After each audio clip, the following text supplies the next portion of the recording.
everyone, welcome back to the channel. If you are new here, my name is Miss May, also known as a One Fab Teacher. Welcome to the tube. Y'all, today's video is all about first day expectations.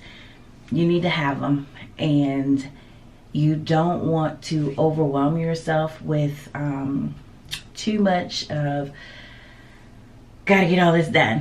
And I'm gonna get all my lesson plans done that I have prepared. I'm gonna get every activity completed. I'm gonna read every book that I have on my list. That's not it. Do not, I repeat, do not stress yourself out trying to get it all done on the first day of school. Set some expectations for yourself, but make sure they are reasonable expectations. I know how it is, especially as a first year teacher. It's like you have this list and you have all these lessons and you're like so prepared and you want to get through everything, and then you don't, and then you feel like a failure because you're like, I barely got to 3 things on my list for activities. It's okay. So that's why you have Miss May here, because I'm not about that stressing yourself out life. I'm not. So I'm here to help you. I'm just here to help.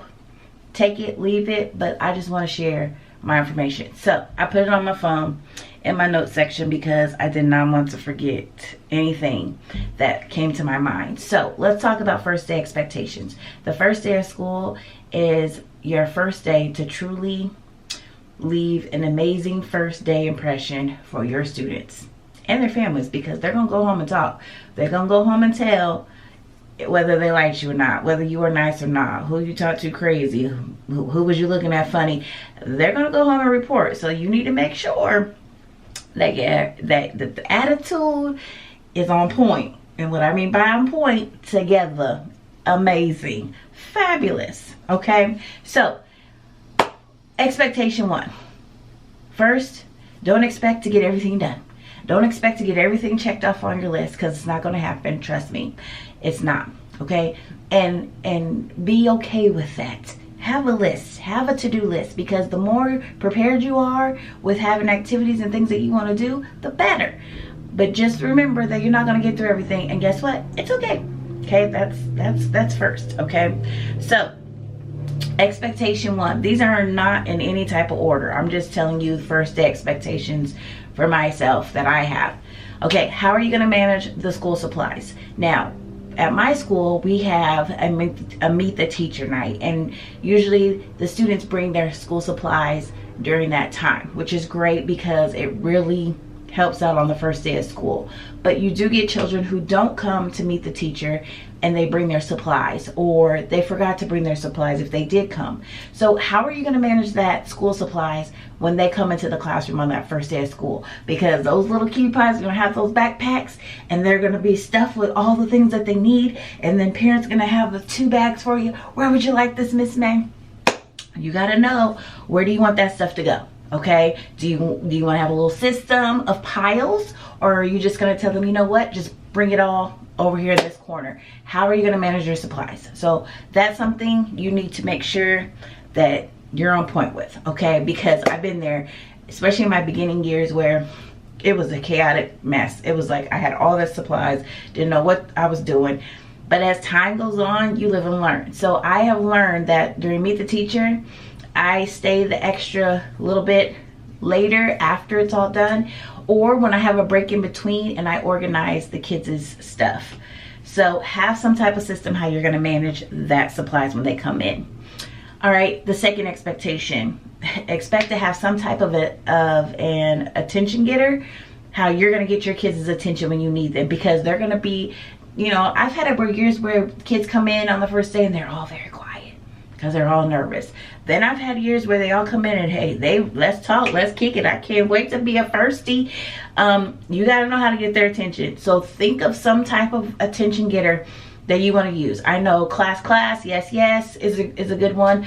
I use anything. Like I'll say, ba-da-ba-ba-ba, and they'll say, I'm loving it. I have a video on attention getters too. I'll put that in that link in the description box below, and I'll put a card up here. So when you want to watch that later, you can watch that, because I have a lot of different types of callbacks to get my kids' attention, because you're going to need to get their attention, especially when they start You don't want to yell. You don't want to raise your voice too high. Like, think of an attention getter, okay? All right, next. Okay, so this kind of goes with the first day of school and then the night before the first day of school. What I like to do, and I haven't done it every year. There's some years, especially after COVID, I've fallen off because things just were different. But what I like to do is I like to call my kids that Sunday night before school starts. And I just call everybody on my list and just kind of like letting them know that I can't wait for them to be there and how excited I am, and for them to, you know, have a great rest of the day, evening, sleep well. You know, just a quick little conversation. I always ask the parents, can I talk to so-and-so? I also have a video on that. I'll put a link in the description box below and the card here. But I like to call them the night before just to get those little jitters, you know, a little bit more calmed down. And parents have loved that. Like, even the kids too. Like, they'll tell me, Miss Van, I was so glad when you called me last night. Like, they're so excited about it. So you could call your students. And if your students aren't home, you know, I just leave a message and that's it. I don't go back and try to call back to try to get a hold of them. I just leave a message if I can. If I can't, then I just can't. It is what it is, okay? You can only do so much, okay? So then on the first day of school, take lots and lots of pictures. Like, I always have some kind of a sign that my kids have, and I take a picture of them. I always have my parents sign up for Remind. If they don't, I sign them up, you know, because I send lots and lots and lots and lots of pictures, especially on that first day. You know, cheese, here we are having lunch. Cheese, here we are at recess. Cheese. I try to send pictures on the first day of school. Now, let me reverse that back, because there's been times where I can only just send that first day of school picture that they get. As long as you send one picture to those families, I'm telling you, it's golden. I love Remind. Remind, if you haven't heard of it, Remind. It's an app, and it's a way that you can contact and talk with parents through text, through a phone call, if you don't want them to have your phone number. But I really just love the app, because I send my parents pictures tons all the time throughout the school year. So, okay, all right, let me slow down, y'all, because I don't want to overwhelm y'all. But all right, next, okay, teach just 2 procedures. Any 2 procedures that you feel like you really need, teach that to your kids on the first day. Don't try to teach this whole, you know, I have a list of procedures. I'm not going to try to teach 10 of them in the first day of school. I'm not going to do that. I cannot do that. So teach 2. Now, the 2 that I teach on the first day of school, 1, the restroom, because I am not the restroom police. I don't do restroom policing.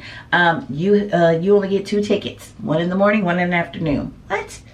Yeah, it happens. If you didn't know, now you know, but it happens. It's ridiculous. But I don't have time for this. I gotta go to the restroom. I don't have time for that. I am not the restroom police. I don't believe in that. I don't believe in that, because everybody gets sick. Everybody has a day where they don't feel good. And for you to tell me that I can only use these 2 tickets at this time and that time, well, you're bound to get somebody to pee on themselves. Or that's a whole different story. I got a video on that too. So I'll put a link in the description box and a card up here. But teach your restroom procedure. I have a procedure with my kiddos that has worked for quite some time. I love it.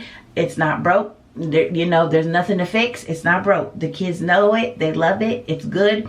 And it works well for me. So teach how the kids are going to get your attention, or possibly if you choose to do my procedure, you know, teach that, because kids are going to have to go to the restroom, especially on their first day of school. Actually, that whole week. And then my second procedure that I teach is when they need a new pencil. Their pencil breaks, they need a new pencil. I teach that organization procedure. I did a video on that a while back too, so I'll put a link in the description box for that too. But those are the 2 procedures that I teach, okay? Everything else will come, you know. And you might have moments where you feel like, oh, you know what, I could teach this right now. Go for it. I'm not saying just do 2, but don't overwhelm yourself with feeling like you have to teach, you know, 10 and 11, 12 different types of procedures. Not the first day, boo, not the first day. Okay, my last one, transportation. Please make sure you know how children are going home on that first day of school, possibly the whole week. And, because you want kids to go home the correct way. So like I mentioned earlier, when I call my parents the night before school, or not my parents, when I call my students the night before school, I always ask the parents before I get off with them, you know, hey, I'm just double checking, you know, so-and-so, they're going home, bus, blah, blah, blah, and the bus number. Just try to be as efficient with that. If you're not able to do that the night before school, make sure during your planning time on that first day, make sure you are double checking and making sure that child is going home that way. Usually when I have all the remind texts for my kiddos, hold on. Hey, can I call you back in like 5 minutes? I'm doing a video. Okay, like 5 minutes. Okay, bye. Bye. Okay, sorry, that was my nephew. So just make sure you know when that child is, how they're going home. Okay, that is key. Make sure too, lastly, that kids are eating the, you know, allergies and all that stuff, making sure kids is fed, they good and full, you know, that's the key. So those are the expectations that I would really focus on, making sure that you got. Everything else, let it fall into place, because if you put too much on yourself on that first day, you're gonna go home and cry. You really are. You're gonna go home and cry. So that is my first day expectations as a teacher. And like I said, have your list. Like, have all these activities you want to do and these little fillers, have that. But just put in your mind that, okay, I may not get to everything, and that's okay. But those expectations that I just listed for you, I think those are key for the first day of school. Okay? All right, loves. So I love you guys so much. Don't forget to always pray, because you know God will always make a way. I love you guys, and I will see you in the next video. Bye.